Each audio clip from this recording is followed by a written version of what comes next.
Sewing space is precious, so if you've ever wondered which tools actually earn their place beside my machine, these are the 5 tools I won't sew without.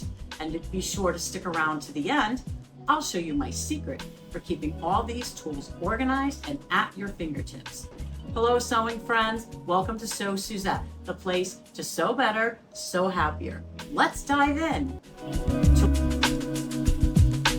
Tool number 1 is small, but makes a big difference in every project. Behold the humble pair of tweezers. Before I had a serger, I'd never really used these in my sewing. And when I got my first serger, they came with it as a way of helping you to thread the machine. They are angled and they have a little bit of a serrated interior to help you grip the thread a little bit better. And I will tell you, now that I have these, they are essential for all my sewing. They make threading needles so much easier, whether it's in my serger or my regular machine or my cover stitch. I tell you, for those of us that have less than perfect eyesight, this is a game changer. This can help remove stray threads when they're caught in your seams or in your feed dogs. Sometimes you get that little bird's nest going and you need a way of getting it out. This is a great way to pull it out. It also can double in a pinch as a point turner or a stiletto. Up next, we have the strong and durable, sturdy, double-pointed knitting needle. I have several of these in different thicknesses. I actually didn't buy them. I didn't buy them at all as a knitting needle, and they came with my tube turners as a bonus. And I'm like, what am I going to do with these? Well, lo and behold, I will tell you, they are some of the best point turners and stilettos that I have. They are really sturdy. So here's another one in a different size, and yet a third one in another size. And I keep one next to my cover stitch machine because it acts to help me pull my threads out when I'm trying to finish my seams. And I keep these two, the thinner and the thicker one, at my regular machine and near my serger to act as stilettos or to help to turn tight corners or to help smooth out my seams when I've turned my seams. They're definitely not as sharp as a traditional stiletto. There, you can see that, how that's not as pointy. It's a little bit blunted, and they're all kind of like that, so they're less likely to poke holes in your fabric. Next up, we have my adjustable seam gauge. This has a sliding gauge in the center so that you can put it wherever you need it. So if I need a 1-inch fold on my hem or in my seam, I can place it right there and my fabric will fold up onto it. It has inch marks and it goes down to the 1/4 inch marks, and then it also has centimeters and millimeters. It measures up to 6 inches and it comes in real handy when I need to measure exactly where I need to turn my corners, like this. It helps me to keep my seams even and accurate from start to finish. It's useful for measuring buttonhole, or fastener placement and keeping them even. And it's perfect for making seam allowances when I use my serger because my serger doesn't have seam line guides. Speaking of keeping those seams visible and accurate, if you don't have a way of marking it, how are you going to be able to tell where that seam is? Yes, you can press some of them, but a lot of times, especially when I'm at my serger, I need to mark that seam so that I can see where it's going under my presser foot. There's a lot of other reasons that I would keep marking tools next to my sewing machine. They've definitely earned their place. This is a water-soluble pen that is felt tip. And this one is a Pilot friction pen.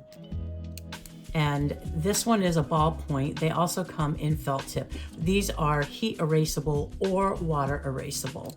So you can just take it and put a little heat on it if the fabric can stand that at your iron. You can use a hair dryer, or you can just spritz it with a little bit of water and the mark will come out. And These are great for marking seam lines, as I said, for marking turning points or stitching guides. They're great for marking the placement of pockets or elastic or gathered areas, buttonholes, anything like that. They're a quick way to mark the wrong side of the fabric when it's not obvious, although I would test it on your fabric before using them to make sure that it will come off in the way it was supposed to.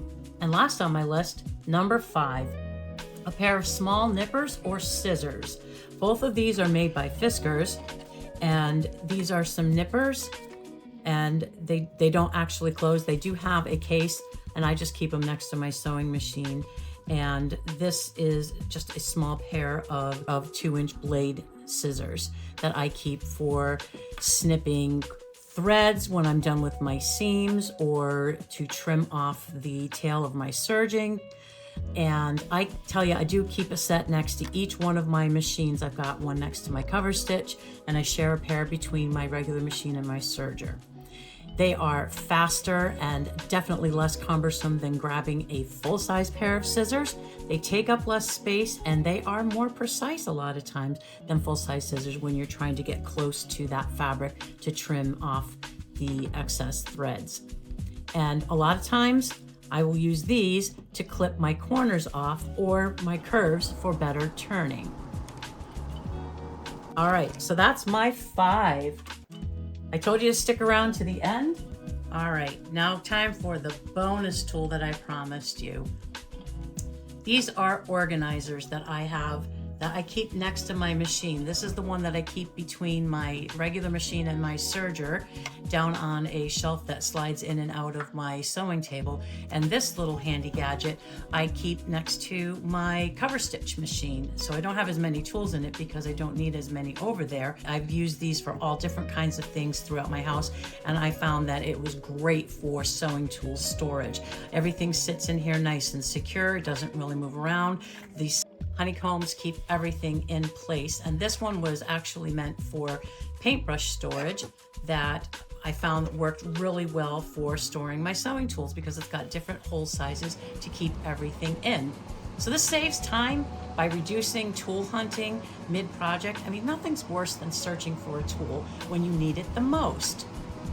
And I used to use a cup or a tray, and these are definitely better because it keeps everything separated, and I have a better visual of where things are, and I can just grab it at a glance. Everything stays tidy within my arm's reach, and it really encourages a habit of putting my tools back in the right spot. You know the saying, a place for everything and everything in its place? Well, this absolutely helps maintain a clutter-free sewing area, even during large projects. And there you have it. These are the 5 tools that I won't sew without, plus the bonus organizer that keeps them all within reach. These simple little helpers really make sewing smoother and more enjoyable. Which of these tools do you already use? Or is there any of these that you're going to try? Leave a comment below and let me know. I'd love to hear what's on your must-have list.